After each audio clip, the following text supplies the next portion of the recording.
Assalamualaikum warahmatullahi wabarakatuh. Sebelumnya izin memperkenalkan diri, nama saya Putri Nabila Atifah dengan NPM 24156640. Saya dari kelompok 2D. Maksud dan tujuan saya untuk membuat video ini adalah untuk menyelesaikan tugas akhir terkait praktikum teknik digital pada judul 4, yakni tentang counter. Di sini saya akan membuat rangkaian terkait asinkronus counter up. Nah, mari kita langsung lanjut ke videonya. Dan di asynchronous counter up ini saya akan menggunakan 6 bit, yang dimana flip-flopnya juga akan berjumlah 6 dengan output berjumlah 6. Saya akan menggunakan komponen-komponen CMOS dari JK flip-flop, yaitu kodenya 4027. Lalu saya akan menggunakan logic probe, dan saya juga akan menggunakan logic state, dan saya akan menggunakan power. Oke, sini kita akan mencari komponen yang pertama, yaitu IC 4027. Selanjutnya kita logic state. Nah, ini kita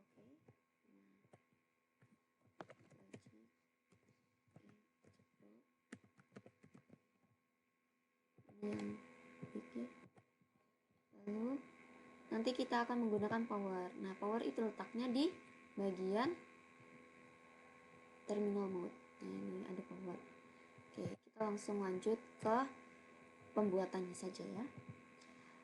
Langsung kita akan masukkan 6 IC ke dalam rangkaian ini. Oke, ini 1, 2, 3, 4, 5, 6.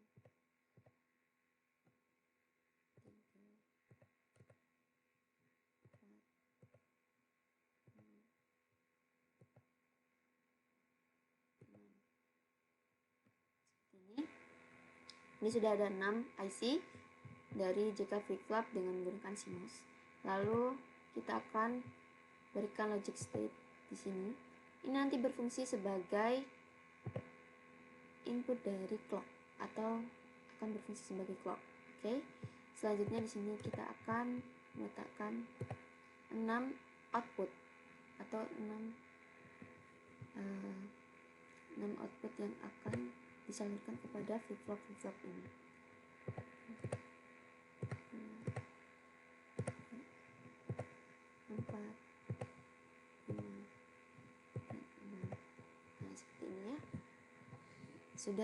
Sesudah itu kita langsung rangkai saja, yang dimana clock ini akan kita sambungkan ke bagian pin ketiga, bagian flip-flop pertama ini. Ini adalah clock ya. Nah, dilanjut kita akan menggunakan power.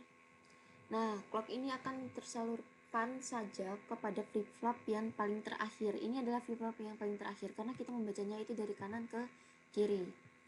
Nah, untuk output ini kita akan membaca dari bawah ke atas.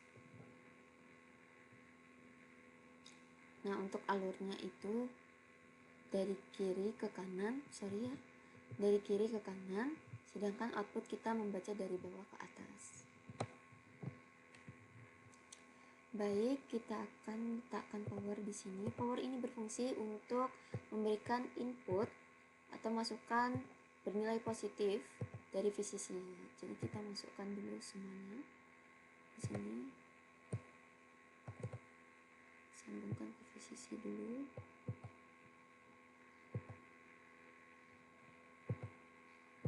Nanti akan bernilai 1. Dan yang berubah-ubah itu hanya clocknya saja, karena berpengaruh pada clock.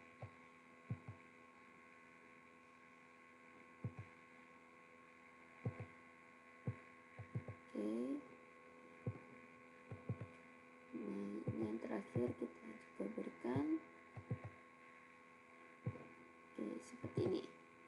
Nah, jika sudah, ini terdapat key dan keybar yang nantinya akan menghasilkan sebuah output, di mana keybar ini akan mengkonversi nilai dari si key. Nah, key ini akan kita salurkan terlebih dahulu ke output terakhir. Nah, seperti ini. Kita sambungkan dulu semuanya. bagian key ke output terakhir, bentuk output terakhirnya. Sambungkan dulu.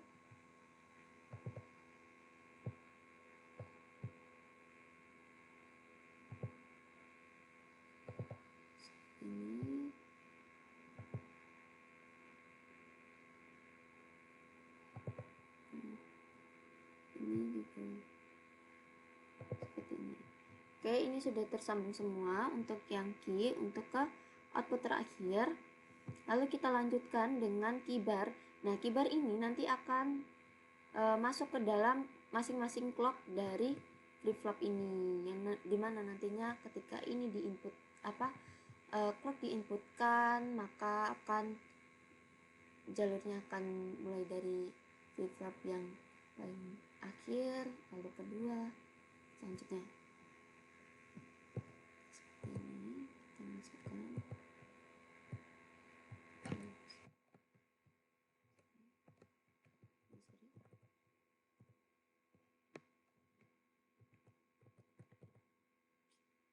ya teman-teman.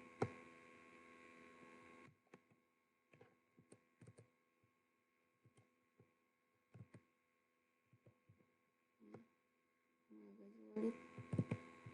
Oke, kita pelan-pelan aja ya.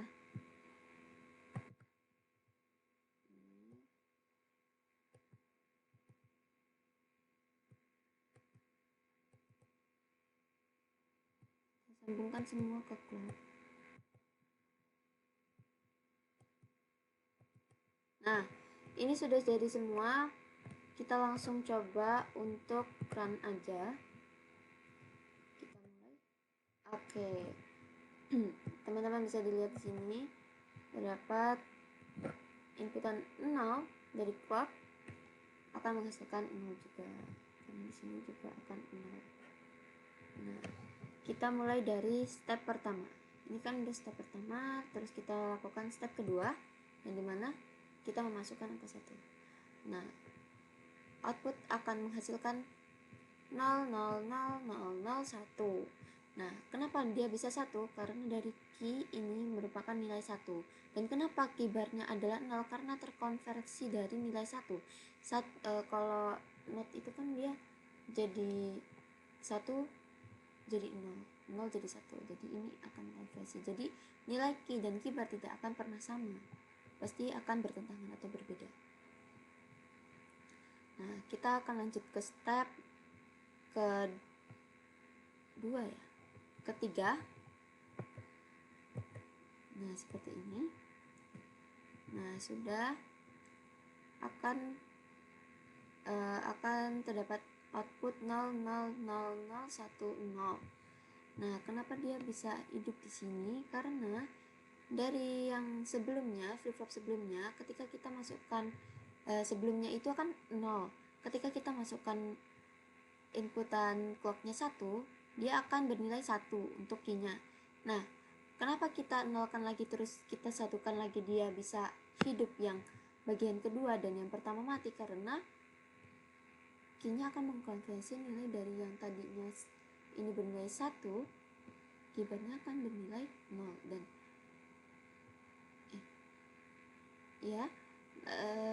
dimana keybar ini akan mengkonversi nilai dari si key ini, yang tadinya key ini bernilai 1 dan keybar bernilai 0, dia akan kebalikan. Jadi key ini akan bernilai 0 dan keybar akan bernilai 1. Seperti itu. Kita lanjut ke step keempat. Nah, satu-satunya hidup. 1,1,0,0,0,1,1 seperti itu. Kita langsung lanjut ke step ke-5. Nah, seperti ini. Ini sama saja konsepnya seperti yang flip-flop sebelumnya. Dia akan mengkonversikan nilai. Itu. Selanjutnya kita akan ke step ke-6. Nah, dia akan menghasilkan 0,0,0,1,0,1. Step ke-7 dia akan menghasilkan 0,00110. Step ke-8, dia akan 0,00111. Step ke-9, 0,01000, dan yang terakhir ya step 10, 0,01001, seperti itu. Logikanya sama saja seperti sebelum-sebelumnya, dia akan menghasilkan nilai dari Q dan Q bar ini. Oke.